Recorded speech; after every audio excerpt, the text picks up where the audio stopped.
পৃথিবীতে এসেছি আমরা, যতই কষ্ট করছি, যতই উপার্জন করছি, যত সম্পদশালী ব্যক্তি আছে তারা কিন্তু খাবারের ব্যবস্থা আগে করে, তারপর সঞ্চয়। তো মধ্যবিত্ত তো খাওয়া দাওয়া করেই টাকাটা ফুরিয়ে যায়। আর আমরা তো হচ্ছে আমাদের মতো মানুষ, নুন আনতে পান্তা ফুরাই, আমাদের তো কথা বাদই দিলাম। আসসালামু আলাইকুম ভিউয়ার্স, আজ রান্না করে দেখাবো মানকচু দিয়ে ইলিশ মাছের রেসিপি। তো বাসার অনেকেই জিজ্ঞেস করে যে এত মজা কিভাবে হয়, তো আমি ভাবলাম যে আজকে ভিডিওটা করেই নেই।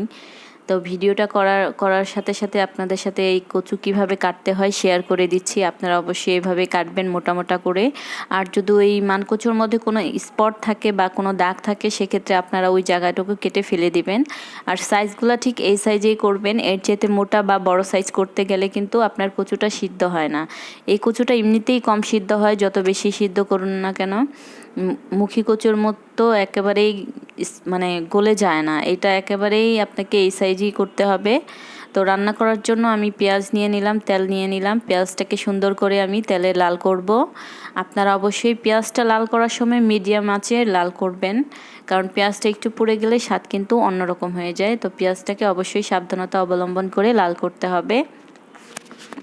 রান্না করতে করতে আপনাদের সাথে কিছু কথা শেয়ার করি। আমার ভিডিওগুলো অবশ্যই শিক্ষামূলক। এইখানে আপনাদের রান্না শিখার আছে, আপনারা বলতে পারেন যে কী শিক্ষামূলক। অবশ্যই শিক্ষামূলক, এটা রান্না শিখার আছে। তো রান্না শিখার ভিডিওগুলো অনেকের উপকারে আসতে পারে, আপনারা আমার ভিডিওগুলো শেয়ার করে দিবেন দয়া করে।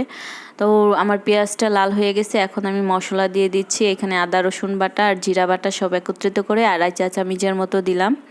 আমি হাত দিয়ে দিলাম, কারণ আমি মেপে রেখেছি আগে থেকেই। তো এটা দিয়ে সুন্দর করে পেঁয়াজে আগে আমি হালকা লাল করে নিব। দেখেন আমার পেঁয়াজ কিন্তু পুড়ে যাচ্ছে না। আপনারা অবশ্যই এই সাবধানতা অবলম্বন করে তারপর হচ্ছে লাল করবেন। তারপর আমি পানি দিয়ে দিলাম 1 চামচ হলুদের গুঁড়া, তারপর দিয়ে দিব 1 চামচ মরিচের গুঁড়া, স্বাদ মতো লবণ। লবণটা দিয়ে একটু বলক আসলে হচ্ছে তারপরে দিয়ে দিব ইলিশ, কারণ এইখানে মশলাও কষাবে, ইলিশটাও কষানো হয়ে যাবে। তাই আমি ইলিশটা মশলার সাথে দিয়ে দিচ্ছি, সুন্দর করে কষিয়ে নিব। মশলাটার কষানো হলে কিভাবে বুঝবেন আপনারা, আমি প্রায় ভিডিওতে বলে থাকি যে মশলা কষানো হয়েছে এই জিনিসটা আপনারা কিভাবে বুঝবেন। মশলা কষানো হয়েছে এটা যখন মশলার উপর থেকে তেলটা ভেসে আসবে আর পানিগুলো সব শুকিয়ে তেলটা ভেসে আসবে, তখন বুঝবেন যে আপনার মশলাটা প্রপারলি কষানো হয়ে গেছে, তাই তেলগুলো উপরে ভেসে আসছে। তো দেখেন আমার মশলা কষানো হয়ে গেছে, তারপর হচ্ছে ইলিশ মাছটা কষানো হয়ে গেছে। এখন আমি একটা একটা করে এটা তুলে নিব। সবগুলো একত্রিত করে তুলতে যাবেন না, এতে করে ভেঙে যাবে। আমি অবশ্যই একটা একটা করে তুলে নিচ্ছি। দেখেন আমার মশলা থেকে প্রচুর পরিমাণ তেল বের হয়ে গেছে। আগে থেকে যে কচুটা সিদ্ধ করে রেখেছিলাম কয়েকটা কাঁচামরিচ সহ, এটা এখন দিয়ে আমি সুন্দর করে কষাবো। আপনারা অবশ্যই কচুটাকে দিয়ে সুন্দর করে কষাবেন, এতে করে আপনি যে মানকচু রান্না করেছেন এটার কোনো মানে আপনি গন্ধটা খুঁজেই পাবেন না। আর এত মজা একটা রান্নার রেসিপি এটা, আপনারা রান্না না করলে বুঝতেই পারবেন না যে কত মজা লাগে যে মানকচু দিয়ে ইলিশ মাছের রেসিপিটা অসাধারণ। এটা রান্নাটা দেখতে যেরকম, খেতে তার চেয়ে বেশি মজা। অবশ্যই আপনারা বাসায় ট্রাই করবেন আর আমাকে কমেন্ট করে জানাবেন যে আপনাদের রান্না কেমন হয়েছে আমার ভিডিও দেখে রান্না করে। তো আমরা অনেকেই আছি যারা হচ্ছে নতুন রান্না পারেন না, এই ভিডিওগুলা অবশ্যই তাদের জন্য বহুত উপকারে হবে। তো অবশ্যই আপনারা শেয়ার করে দিবেন, কারণ আপনার একটা শেয়ার আরেকজনের শিক্ষার কারণ হয়ে গেলে তা আপনার ক্ষতি নেই। আমি দেখেন কচুটাকে সুন্দর করে কষিয়ে নিলাম। এটাকে সুন্দর করে কষিয়ে নাড়াচাড়া দিয়ে এখন আমি এটাকে ঝোলের জন্য পানি দিয়ে দিব। পানিটা অবশ্যই আপনারা পরিমাণ মতো দিবেন, কারণ এটা হচ্ছে কচুটা আমি আগে সিদ্ধ করে নিয়েছি। এক্ষেত্রে আপনারা অবশ্যই কচুটার ঝোলের জন্য যে পানিটা দিবেন এই পানিটা অবশ্যই পরিমাণ মতো দিবেন।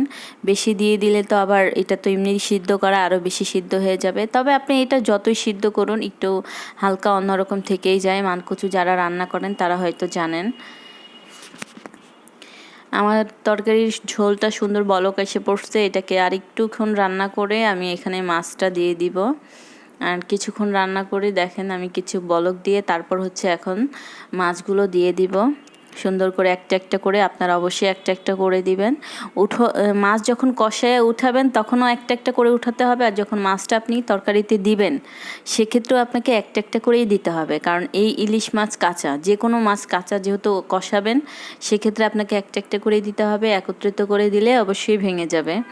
তো আমার মাছ দেওয়ার পর কিছুক্ষণ বলক আসছে, এখন আমি ধনেপাতা দিয়ে দিব। আমার রান্না প্রায় শেষ, তো আমার খাবারের জন্য প্রস্তুত চলছে। রান্না শেষ হওয়া মাত্রই আমরা খেতে বসবো। দেখেন সুন্দর লাগছে কালারটা, এটা খেতে আরও বেশি দারুণ। সবাই ভালো থাকবেন, আর অবশ্যই আমার ভিডিওগুলো শেয়ার করে দিবেন, এতে করে নতুনরা শিখতে পারবেন। আর যারা হচ্ছেন পুরাতন, যে হ্যাঁ আমি তো রান্না পারি, তো এইভাবে রান্না করে দেখবেন অবশ্যই কেমন লেগেছে আপনারা কমেন্ট করে জানাবেন। আর আমাকে অবশ্যই কমেন্ট করে জানাবেন, আর আমার ভিডিওগুলো শেয়ার করে দিবেন।